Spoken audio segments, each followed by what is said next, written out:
cinta memang tak mengenal usia. Tapi apakah keputusan untuk menikah lagi di usia 70 tahun adalah langkah bijak, atau justru awal dari penderitaan baru? Bayangkan Anda telah melewati puluhan tahun kehidupan. Anak-anak sudah tumbuh besar, cucu-cucu datang silih berganti. Seharusnya sekarang adalah waktu untuk bersantai, menikmati sisa usia dengan damai. Namun, sebuah keputusan, yang awalnya terlihat manis, bisa mengubah semuanya, menikah lagi. Apa yang salah? Bukankah punya pasangan baru di usia tua bisa membawa kebahagiaan? Bisa mengusir sepi? Faktanya tidak sesederhana itu. Dan kali ini, kita akan bongkar kenyataan yang sering disembunyikan banyak orang. Bagian 1, romantisme versus realita. Banyak lansia percaya bahwa menikah kembali adalah solusi dari rasa sepi.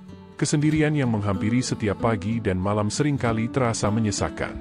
Ada ruang kosong di meja makan, ada sunyi yang tidak bisa dibendung saat menatap kursi kosong di samping tempat tidur. Maka tak heran, ketika seseorang datang membawa perhatian dan janji kebersamaan, hati yang sudah lama dingin bisa kembali hangat. Tapi apakah kehangatan itu bertahan lama?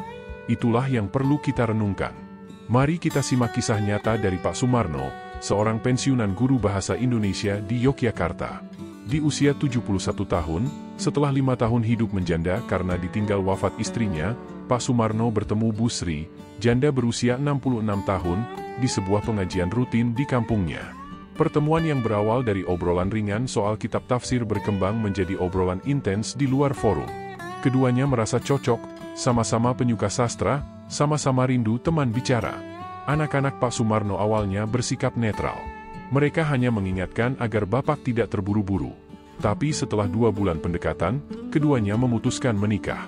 Alasannya sederhana, daripada berduaan dan jadi gunjingan tetangga, lebih baik disahkan. Pernikahan dilangsungkan secara sederhana.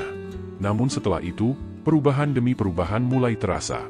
Bu Sri mulai mempengaruhi keputusan-keputusan kecil di rumah, mulai dari siapa yang boleh berkunjung, sampai soal makanan dan aturan rumah tangga.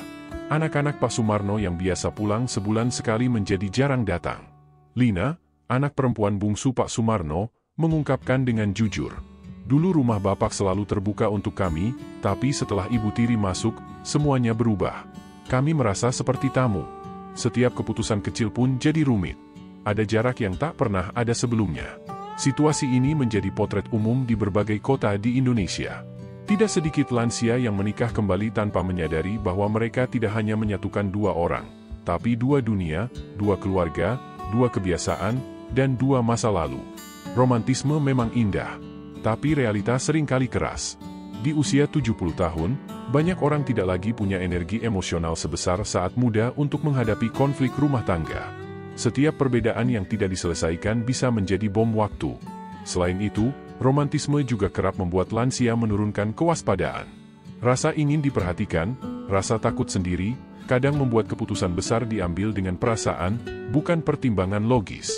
Dalam survei kecil yang dilakukan oleh Lembaga Sosial Lansia Sejahtera di Jawa Tengah pada tahun 2022, sebanyak 62% lansia yang menikah ulang mengaku kecewa terhadap kehidupan rumah tangga barunya dalam 2 tahun pertama. Penyebab utamanya, konflik internal, campur tangan pihak ketiga, terutama anak dari pasangan, dan ekspektasi yang tidak realistis. Romantisme bisa menjadi pelarian dari kesepian, tapi tidak selalu menjadi solusi dari kekosongan. Jika seseorang menikah di usia 30-an, masih banyak ruang untuk belajar, kompromi, dan memperbaiki. Namun di usia 70, saat tenaga sudah menurun, pendengaran mulai kabur, dan pikiran mudah lelah, menghadapi perbedaan sehari-hari bisa menjadi sumber tekanan baru. Pak Sumarno sendiri kini lebih banyak menyendiri. Di usia 74, ia mulai menghindari konflik dengan diam. Ia enggan menegur istrinya meski ada yang mengganggu. Hubungan dengan anak-anak semakin renggang. Bapak sekarang banyak di kamar, lebih senang membaca puisi dan mendengarkan radio daripada ngobrol dengan kami, kata Lina lagi. Sepertinya, beliau menyadari sesuatu, tapi sudah terlanjur. Kisah ini bukan untuk menakut-nakuti, tapi sebagai pengingat bahwa niat baik tidak selalu berujung pada hasil baik, jika tidak diiringi dengan kesiapan mental, komunikasi terbuka, dan restu keluarga.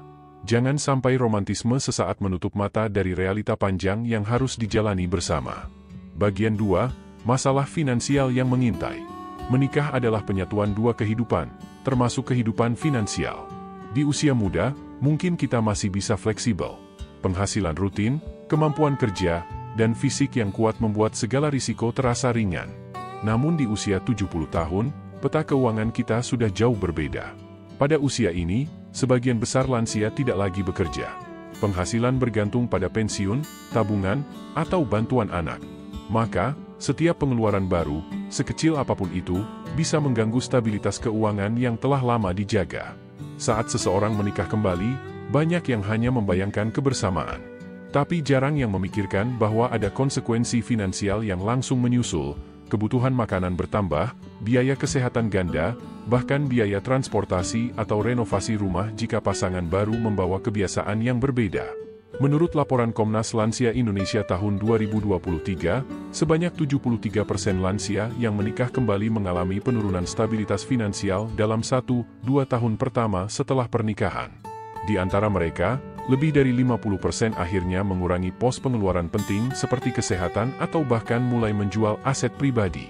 Salah satu contoh datang dari Pak Darlan, 72 tahun, dari Kediri. Ia menikah kembali dengan seorang janda berusia 68 tahun yang tidak memiliki penghasilan. Awalnya mereka sepakat hidup sederhana. Namun, setelah menikah, muncul banyak kebutuhan baru, tempat tidur ganda, perabot baru, biaya berobat istri yang ternyata memiliki riwayat darah tinggi dan osteoporosis. Dalam 6 bulan, tabungan yang dikumpulkan bertahun-tahun terkuras. Bahkan, Pak Darlan harus meminjam uang dari anaknya. Anak saya tidak pernah protes, tapi saya merasa tidak enak. Seharusnya saya yang membantu mereka, bukan sebaliknya, ujar Pak Darlan dengan nada sedih. Kondisi finansial yang goyah ini juga berdampak pada hubungan sosial. Banyak lansia yang akhirnya enggan keluar rumah, malu ikut kegiatan RT, atau berhenti dari kegiatan ibadah berjamaah karena tak punya uang saku. Dan jangan lupakan soal warisan. Pernikahan baru membuka ruang baru dalam persoalan hukum waris. Banyak anak merasa hak mereka bisa terancam. Bahkan dalam beberapa kasus, rumah yang tadinya milik bersama suami istri pertama bisa dialihkan sebagian pada istri baru karena alasan hukum yang tidak dipahami oleh pihak keluarga. Pertengkaran tentang uang adalah penyebab perceraian paling umum, bahkan di usia lanjut. Dan perceraian di usia tua jauh lebih menyakitkan karena tidak hanya membawa luka, tapi juga menyisakan beban psikis yang dalam. Jadi, sebelum menikah kembali di usia 70 tahun, ada satu pertanyaan penting yang perlu Anda renungkan. Apakah Anda benar-benar siap membagi bukan hanya hati, tapi juga semua yang Anda miliki, secara lahir dan batin, di usia senja ini? Jika jawabannya ragu, maka berhentilah sejenak. Bicarakan dengan anak-anak. Diskusikan secara terbuka. Karena kerugian finansial bukan hanya tentang uang yang hilang, tapi tentang rasa aman dan martabat yang pelan-pelan ikut menghilang. Jika Anda masih menonton video ini sampai di bagian kedua, artinya Anda serius mempertimbangkan segala dampak dari pernikahan di usia senja. Silakan ketik nomor 2 di kolom komentar agar kami tahu Anda termasuk penonton yang benar-benar peduli dan mau belajar lebih dalam. Dan jangan lupa, klik tombol like jika Anda merasa konten ini membuka wawasan baru untuk Anda. Juga subscribe channel Kebijaksanaan Lansia, agar tidak ketinggalan pembahasan penting lainnya tentang kehidupan bijak di usia senja. Mari kita lanjut. Bagian 3, kesehatan fisik dan mental menurun. Sekarang mari kita masuk ke persoalan yang sangat krusial namun sering diabaikan, kesehatan. Pada usia 70 tahun ke atas, tubuh kita tidak lagi seperti dulu. Regenerasi sel melambat, daya tahan tubuh melemah, dan risiko penyakit degeneratif meningkat drastis. Data dari Kementerian Kesehatan Republik Indonesia tahun 2024 menunjukkan bahwa lebih dari 68% lansia di atas usia 70 tahun mengidap minimal 2 penyakit kronis, seperti diabetes, hipertensi, atau osteoartritis. Menikah di usia ini bukan hanya menyatukan dua hati, tapi juga dua riwayat medis yang kompleks. Aktivitas fisik yang menurun, kebutuhan untuk kontrol rutin ke rumah sakit, dan tantangan dalam memenuhi pola makan yang berbeda bisa menjadi sumber stres tersendiri. Apalagi jika pasangan baru juga membawa kebiasaan hidup yang bertolak belakang. Contoh nyata datang dari Bu Sulastri, 74 tahun dari Bogor. Setelah menikah dengan duda berusia 76 tahun yang memiliki kebiasaan merokok dan kurang aktif bergerak, Bu Sulastri yang sebelumnya sehat, mulai mengalami tekanan darah naik turun. Ia mengaku harus lebih sering ke klinik untuk cek kesehatan karena sering cemas, susah tidur, dan mudah lelah. Saya pikir menikah lagi akan membuat saya bahagia, ternyata malah bikin saya lebih capek, ujarnya lirih. Pernikahan memang bisa menjadi penyemangat hidup. Tapi jika tidak dikelola dengan matang, justru bisa mempercepat penurunan kondisi fisik.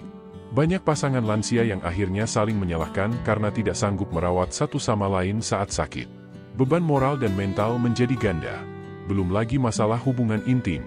Topik ini sering dianggap tabu, padahal penting untuk dibahas secara terbuka. Banyak lansia merasa tidak siap secara fisik maupun emosional untuk kembali menjalani hubungan suami istri. Ketidaksesuaian ekspektasi bisa menimbulkan tekanan batin, rasa bersalah, atau bahkan konflik dalam rumah tangga yang baru dibangun. Penelitian dari Universitas Indonesia tahun 2023 menunjukkan bahwa sebanyak 59% lansia yang menikah kembali merasa stres karena tidak mampu memenuhi ekspektasi pasangan dalam kehidupan intim, dan sebagian besar dari mereka tidak pernah membicarakan hal ini secara terbuka. Masalah psikologis seperti depresi ringan, kecemasan, dan rasa gagal menjadi hal yang nyata. Apalagi jika sebelumnya Anda sudah terbiasa hidup sendiri selama bertahun-tahun. Tiba-tiba harus beradaptasi lagi dengan kebiasaan orang lain bisa menguras energi secara fisik dan emosional. Dan lebih dari itu, ketika kesehatan mulai menurun drastis, siapa yang akan merawat siapa? Apakah pasangan baru Anda siap berjaga malam saat Anda harus dirawat? Atau justru Anda yang harus memikul beban merawatnya saat dia jatuh sakit? Di usia 70 tahun ke atas, kemampuan merawat orang lain sudah tidak lagi semudah dulu. Bahkan, bisa jadi Anda berdua sama-sama butuh perawatan. Maka pertanyaannya, apakah Anda siap menukar ketenangan hari tua dengan risiko kesehatan yang mungkin semakin berat karena keputusan untuk menikah lagi? Jika jawabannya masih ragu-ragu, itu bukan tanda kelemahan, itu tanda kebijaksanaan. Karena terkadang, keputusan paling penuh cinta adalah memilih untuk tidak menambah beban pada diri sendiri di usia yang seharusnya menjadi masa istirahat. Bagian 4, konflik keluarga dan anak. Sekarang kita masuk ke salah satu sumber konflik yang paling rumit dan seringkali paling menyakitkan, keluarga dan anak. Menikah kembali di usia 70 tahun seringkali tidak hanya menyatukan dua individu, tetapi juga dua keluarga besar. Masalah muncul ketika anak-anak dari pernikahan sebelumnya merasa tidak nyaman, tersisih, atau bahkan terancam secara emosional dan finansial. Contoh yang sangat menyentuh datang dari Pak Rusman, seorang pria 72 tahun dari Malang, yang memutuskan menikah lagi dengan janda 68 tahun. Awalnya, semua berjalan lancar. Namun setelah beberapa bulan, anak-anak Pak Rusman mulai merasa canggung dan menjauh. Mereka tidak lagi rutin mengunjungi ayah mereka. Bahkan, salah satu anaknya terang-terangan mengatakan bahwa keputusan sang ayah membuatnya merasa dikhianati. Kami sudah siap merawat bapak di masa tua, tapi kenapa malah memilih orang lain? Konflik ini bukan hal yang sepele. Perasaan tersisih atau kecemburuan dari anak-anak terhadap pasangan baru bisa menjadi api dalam sekam. Komunikasi yang sebelumnya lancar menjadi dingin. Kunjungan yang rutin menjadi jarang. Bahkan, tidak sedikit kasus di mana keluarga benar-benar terpecah setelah orang tua menikah kembali di usia lanjut. Menurut survei yang dilakukan oleh LIPI tahun 2022, sebanyak 61% lansia yang menikah kembali mengalami ketegangan dengan anak-anak mereka, terutama dalam hal pembagian warisan dan waktu perhatian. Hal ini menunjukkan bahwa pernikahan di usia senja bukan hanya persoalan pribadi, tapi berdampak sistemik pada hubungan keluarga besar. Lebih jauh lagi, seringkali ada pertanyaan besar yang menghantui, siapa yang akan mengurus jika salah satu pasangan sakit keras atau meninggal lebih dulu? Apakah anak-anak dari masing-masing pihak bersedia ikut terlibat? Atau justru akan saling lempar tanggung jawab?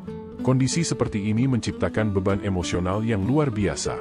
Lansia yang tadinya berharap punya pendamping untuk menjalani masa tua dengan bahagia, justru merasa terjebak di antara dua sisi, keinginan pribadi dan penolakan keluarga. Ini bisa membuat tekanan psikologis makin besar, dan dalam beberapa kasus, menyebabkan depresi ringan hingga berat. Dan satu hal yang juga sering terjadi, ketika anak-anak tidak setuju dengan keputusan orang tua menikah lagi, mereka bisa mengambil langkah ekstrim seperti membatasi kunjungan, menghentikan dukungan finansial, atau bahkan memutus hubungan sepenuhnya. Bayangkan betapa menyakitkan hidup di masa tua tanpa kehadiran anak dan cucu, hanya karena sebuah keputusan yang Anda kira membawa kebahagiaan. Inilah realita yang jarang dibicarakan. Padahal, dampaknya sangat nyata. Pernikahan di usia lanjut bukan hanya tentang dua orang yang saling mencintai, tapi tentang bagaimana dua keluarga bisa bersatu, atau malah bertabrakan. Jadi, sebelum Anda mengambil keputusan besar ini, tanyakan dulu pada diri sendiri. Apakah saya siap menghadapi kemungkinan ditolak oleh anak-anak saya? Apakah saya siap kehilangan kedekatan dengan keluarga yang telah saya besarkan selama puluhan tahun? Dan apakah pasangan saya juga siap menghadapi hal yang sama dari keluarganya? Jika semua jawaban itu belum bisa Anda yakini, maka bijaklah dalam melangkah. Kadang, memilih untuk tetap sendiri bukan karena tak laku, tapi karena Anda terlalu berharga untuk kembali masuk dalam badai konflik yang bisa memecah belah keluarga. Jika Anda masih bersama kami di bagian keempat ini, berarti Anda serius ingin memahami risiko pernikahan di usia lanjut secara menyeluruh. Silakan ketik nomor 4 di kolom komentar jika Anda masih menonton hingga titik ini. Jangan lupa juga untuk klik tombol subscribe channel Kebijaksanaan Lansia, dan bagikan video ini kepada kerabat atau teman yang mungkin sedang menghadapi situasi serupa. Siapa tahu, satu klik dari Anda bisa menyelamatkan masa tua seseorang. Mari kita lanjutkan ke pembahasan selanjutnya. Bagian 5, hilangnya kebebasan dan kontrol diri. Kini kita sampai pada bagian yang sering tidak disadari banyak orang hingga semuanya sudah terlambat. Hilangnya kebebasan pribadi dan kendali atas hidup sendiri setelah menikah lagi di usia 70 tahun. Jika Anda berpikir bahwa menikah kembali akan membawa kenyamanan dan kebebasan, kenyataannya bisa sangat berbanding terbalik. Di usia senja, seseorang sudah terbiasa dengan ritme hidupnya sendiri, jadwal tidur, makanan favorit, rutinitas pagi, waktu ibadah, bahkan cara berpikir yang sudah mapan selama puluhan tahun. Namun, ketika dua lansia menikah, yang terjadi adalah penyatuan dua kebiasaan hidup yang sudah mengakar. Hal ini seringkali menjadi sumber ketegangan kecil yang terus menumpuk. Mungkin Anda lebih suka bangun pagi dan menikmati teh hangat sambil membaca koran, sementara pasangan baru Anda lebih suka tidur hingga siang dan menyalakan TV keras-keras. Anda suka makanan tradisional, ia suka makanan instan. Anda suka beribadah secara khusyuk di masjid, sementara pasangan Anda lebih santai dan tidak terlalu ketat soal agama. Perbedaan-perbedaan ini, yang tampak kecil di awal, bisa menjadi sumber frustrasi dan pertengkaran di kemudian hari. Tidak sedikit lansia yang merasa kehilangan privasi dan kebebasan setelah menikah lagi. Ruang yang sebelumnya tenang menjadi penuh dengan kompromi. Contohnya Bu Lestari dari Solo, seorang janda berusia 71 tahun yang menikah kembali dengan duda berumur 73 tahun. Awalnya, ia merasa hidupnya akan menjadi lebih bahagia. Namun dalam beberapa bulan, ia merasa hidupnya seperti bukan miliknya sendiri. Saya harus selalu menyesuaikan diri. Tidak bisa lagi tidur siang dengan tenang, tidak bisa pergi ke pengajian tanpa pamit panjang. Rasanya seperti balik lagi ke masa muda, tapi dengan tubuh yang sudah tua, ungkapnya. Lansia seperti Bu Lestari seringkali merasa bahwa mereka kehilangan kendali atas keputusan-keputusan kecil sekalipun, apa yang boleh dimakan, siapa yang boleh datang ke rumah, bahkan kapan mereka bisa bertemu cucu. Semua hal harus melalui proses diskusi dan kompromi dengan pasangan. Bagi sebagian orang, ini justru menjadi tekanan psikologis. Hal yang paling ironis adalah, justru pada usia di mana seseorang seharusnya merdeka dan tenang, mereka malah terjebak dalam hubungan yang menuntut mereka untuk terus beradaptasi. Padahal, pada usia ini, fleksibilitas emosi dan mental tidak sekuat dulu lagi. Secara psikologis, banyak lansia membutuhkan ruang pribadi untuk tetap sehat secara mental.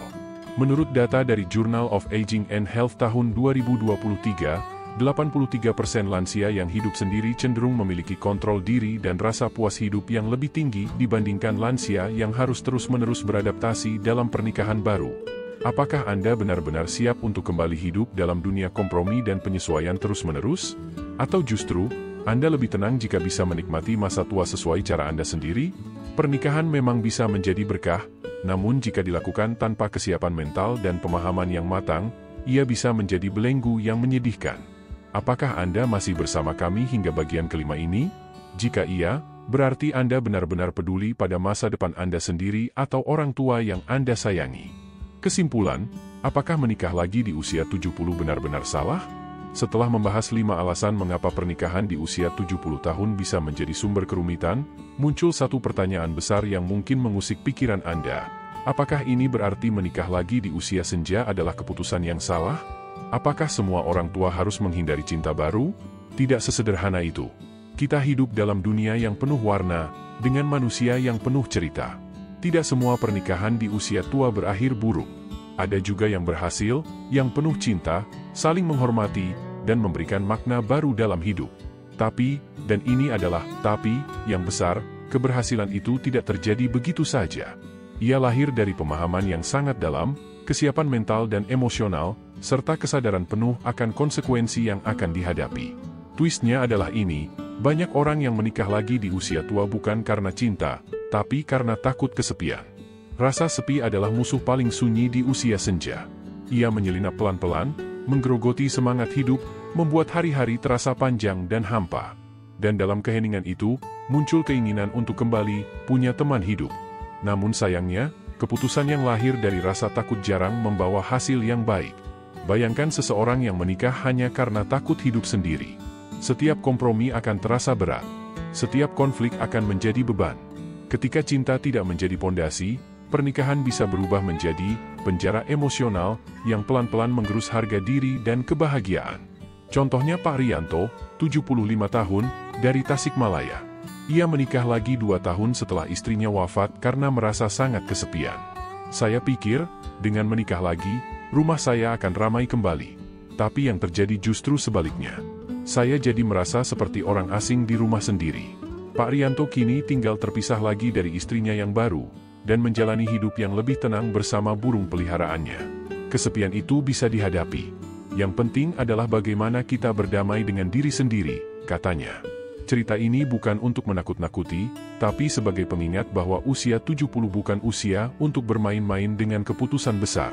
Itu adalah masa untuk menanam kedamaian, bukan kegaduhan. Menikah bukan seperti membeli barang diskon yang bisa ditukar jika tidak cocok. Ia adalah ikatan yang membutuhkan energi, pengertian, dan pengorbanan, 3 hal yang makin mahal harganya seiring bertambahnya usia. Data dari penelitian National Institute on Aging tahun 2024 juga mengungkap bahwa 78% lansia yang menikah lagi setelah usia 70 mengalami peningkatan stres dalam 2 tahun pertama pernikahan, dan hanya 12% yang benar-benar melaporkan peningkatan kebahagiaan signifikan. Sisanya berada di antara konflik emosional dan ketidakpuasan yang terus mereka sembunyikan demi menjaga harga diri. Jadi, apakah menikah di usia senja itu salah? Tidak. Tapi harus dengan pemahaman total, bukan dengan angan-angan kosong. Jika Anda benar-benar merasa siap, secara emosi, finansial, dan sosial, maka itu hak Anda. Tapi jika keputusan Anda hanya didorong oleh rasa takut, tekanan sosial, atau harapan-harapan yang tidak realistis, maka berhati-hatilah. Di usia 70 tahun, kebahagiaan tidak harus datang dari seseorang yang baru. Ia bisa hadir dari kesederhanaan, secangkir kopi, obrolan dengan cucu, tadarus di waktu subuh, kebun kecil di belakang rumah, atau bahkan menulis catatan harian. Ingatlah, ketenangan adalah kemewahan yang tidak semua orang dapatkan, bahkan setelah menikah. Jika Anda sudah memilikinya, pertimbangkan baik-baik sebelum mengambil langkah yang bisa mengusik kedamaian itu. Jika Anda sudah menonton sampai akhir video ini, saya ingin mengucapkan terima kasih dari hati yang paling dalam. Anda adalah bagian dari komunitas kebijaksanaan lansia yang peduli terhadap hidup di usia senja, bukan sekadar bertahan, tapi hidup dengan bermartabat. Silakan ketik di kolom komentar, saya memilih kebahagiaan yang tenang, jika Anda merasa video ini membuka mata dan hati Anda. Dan jangan lupa untuk klik tombol like sebagai bentuk dukungan Anda. Subscribe ke channel Kebijaksanaan Lansia, agar Anda tidak ketinggalan konten inspiratif lainnya. Bagikan video ini ke teman, saudara, atau orang tua yang Anda sayangi, karena bisa jadi, informasi ini adalah cahaya bagi hidup mereka. Sampai jumpa di video selanjutnya. Semoga hari-hari Anda penuh makna, damai, dan berkah.